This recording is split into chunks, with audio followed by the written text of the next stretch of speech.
Grabe si Anthony Edwards, di napigilan humanga ni Kevin Durant dahil sa ginawa ni Ant-Man. Showtime na naman ang Team USA, may ini-stare down pa si LeBron James. Team USA versus Australia, second tune-up game na to ng Team Avengers mga bro na ginanap sa Abu Dhabi, UAE. All eyes on LeBron James na pinagkaguluhan sa kanyang pre-game ritual. Daming kamera ang nakatutok kay The King. Well, bagong starting five para sa USA, pasok na sa unang lima si Anthony Edwards at Jason Tatum. First basket ng USA galing kay LeBron James, corner 3-pointer na agad namang sinundan ni Ant-Man. Maagang nagpaulan ng tres si LBJ at Edwards, tig-dalawa kagad mga pro para sa kanila. Kaya naman in control sa laban ng USA alimaw si Anthony Edwards. Gustong-gustong patunayan mga bro yung sinabi niya na siya ang number 1 option ng team pagdating sa opensa with 11 points sa first quarter. In-ankle break pa mga bro ang bantay gamit ang single crossover, sabay pull up sa tres na kahit si Kevin Durant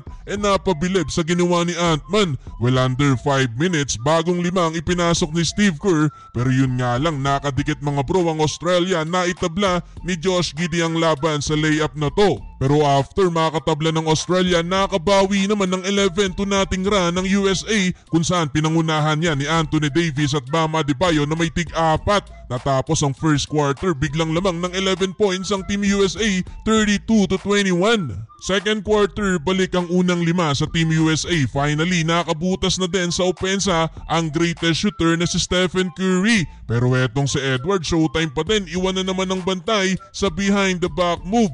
Mintis nga lang ang tira sa tres, excited naman ang crowd sa tira na to ni Stephen Curry. Gandang fake na sana, yun nga lang mintes ang tira ni Curry. Dito naman in transition mga bro, wala nang nagawa si Josh Giddey kundi i-foul ang malatre na tumatakbong LeBron James. Talagang hinawakan na ang kamay, mapigilan lang sa LBJ. Well, lamang na ng double digit ng USA. Heto, Jason Tatum, bully ball sa move na to, pinosterize pa ang kalaban. Wala nang magawa ang Australia sa opensa ng USA. Tamang 3 points na lang tuloy si LeBron James. Yung na-eject naman last game na si Joel Embiid, nakabawi na 7 points para kay The Process. End of first half, lamang ng 15 points ang Team USA. Tumira pa ng half court si Steph, pero mintis nga lang mga bro, 53-37.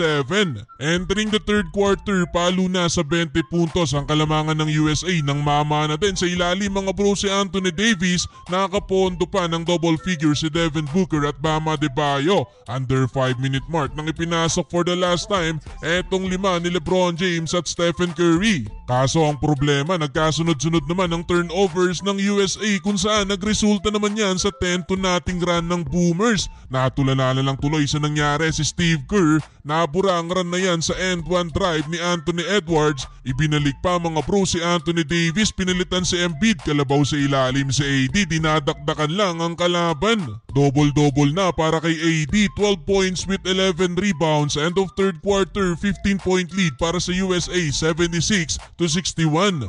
Well, fourth quarter, balik ang momentum sa USA. LA connection, LeBron to AD sa corner. Aggressive na din si King James, wala nang nakasabay pa sa layup niya dito.